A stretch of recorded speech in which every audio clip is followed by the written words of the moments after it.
Rome did not fall because of barbarians, debt, or political chaos. It fell because of one specific decision made in 429 CE that made every other problem impossible to fix. Most people learn about Rome's collapse as a long, slow unraveling across centuries.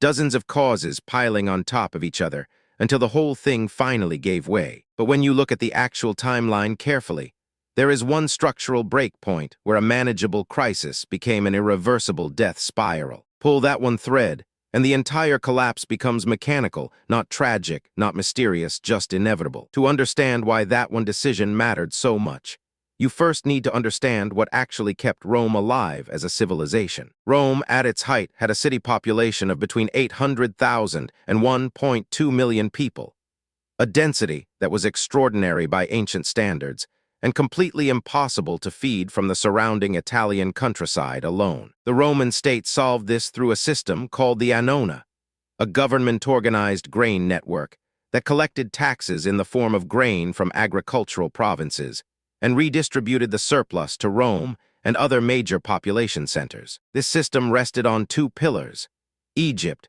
which Augustus recognized as so valuable he refused to let any senator govern it, and appointed only personally trusted officials, and the North African provinces centered on what is now Tunisia. North Africa, specifically the province of Africa Proconsularis, was not just important to Rome.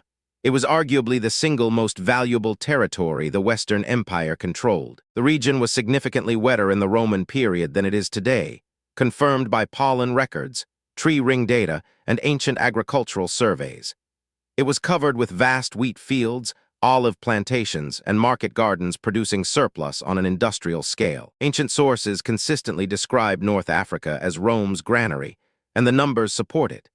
The region supplied roughly one-third of the city of Rome's entire grain requirement, with Egypt supplying a similar or slightly larger share. Beyond grain, North Africa produced enormous quantities of olive oil, wine, the fermented fish sauce called garum that was a staple of Roman cooking, timber, wild animals for the arena, and enormous amounts of cash tax revenue. In terms of total contribution to the empire's food security and fiscal income, there was no province more important to the survival of the Western Roman state. Now here is the decision, the one that changed everything. In 429 CE, the Vandals, a Germanic people who had migrated from Eastern Europe through Gaul and into Spain over the preceding decades, crossed from Spain into North Africa under their king Gaiseric, one of the most capable military minds the Germanic world produced in this entire period. That crossing was made possible by an invitation. Boniface, the Roman governor of North Africa, was in a political dispute with the imperial court in Ravenna,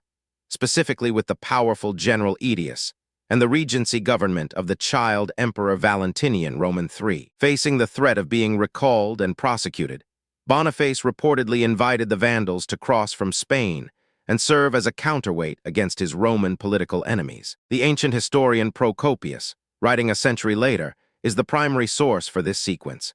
And while scholars debate the exact details of what Boniface communicated, the broad pattern of Vandals crossing with his knowledge or encouragement, and then the situation spiraling completely out of his control, is accepted by most historians of the period. Boniface quickly realized his catastrophic miscalculation and tried to fight the Vandals, but he was defeated in open battle. The Vandals, approximately 80,000 people including warriors and their families by ancient estimates, proceeded to systematically conquer the North African provinces. They besieged Hippo Regius, the city where Augustine of Hippo died during the siege itself in 430 CE. In 435 CE, the Romans signed a treaty acknowledging Vandal control over parts of the region. Then in 439 CE, Gaiseric violated that treaty and captured Carthage, the capital of Africa Proconsularis and the third or fourth largest city in the entire Roman world, in a sudden surprise attack that the Romans were completely unprepared for. By 439 CE, the wealthiest, most agriculturally productive, most fiscally important provinces of the Western Empire were gone. What followed was not a slow decline. It was a cascade of interlocking failures that the Western Empire's already stressed system simply could not absorb. The first collapse was the grain supply. The annona deliveries from North Africa stopped, and the city of Rome, still home to several 100,000 people, could not be adequately fed from what remained. Sicily and Sardinia partially compensated, but only partially, and the Eastern Empire, despite controlling Egypt, was not consistently willing to redirect Egyptian grain westward given the ongoing political tensions between Constantinople and the court in Ravenna. The second collapse was fiscal.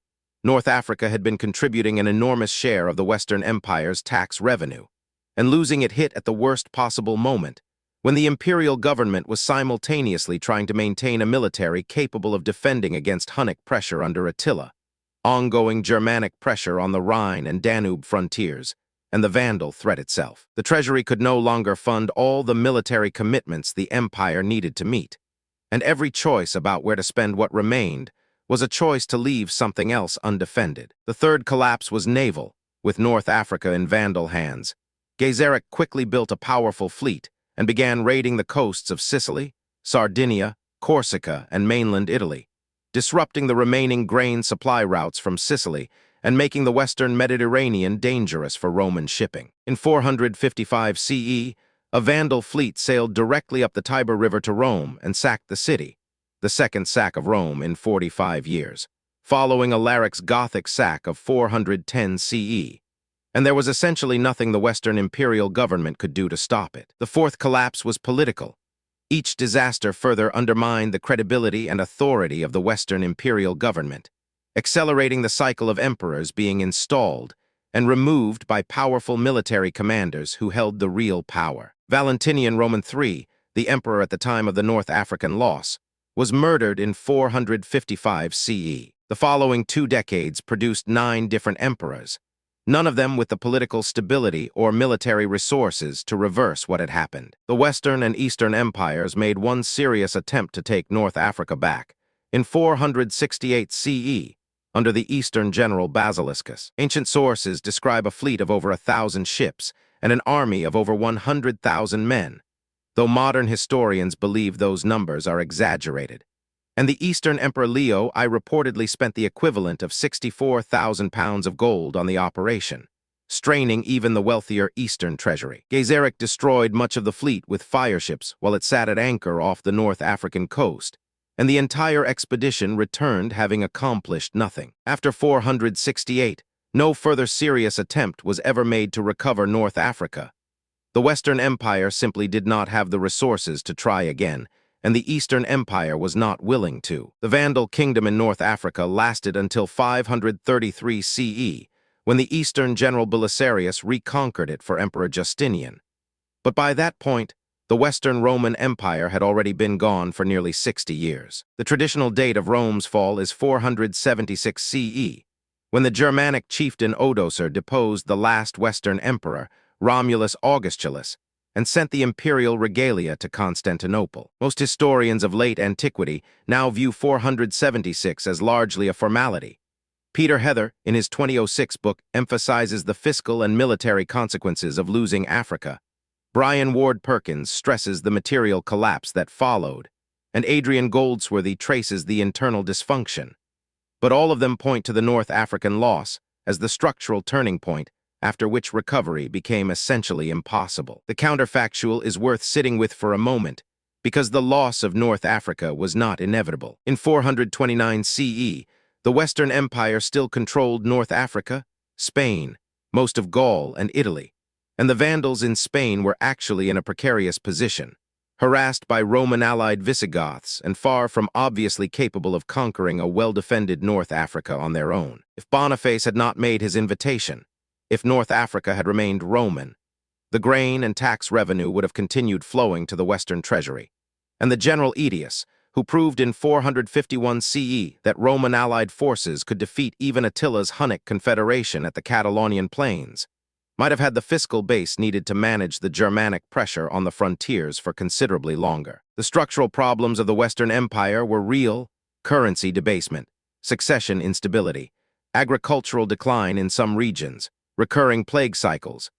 But the specific timing and mechanism of collapse in the 5th century was shaped decisively by one governor's panicked political miscalculation in 429. The archaeology confirms the scale of what was lost.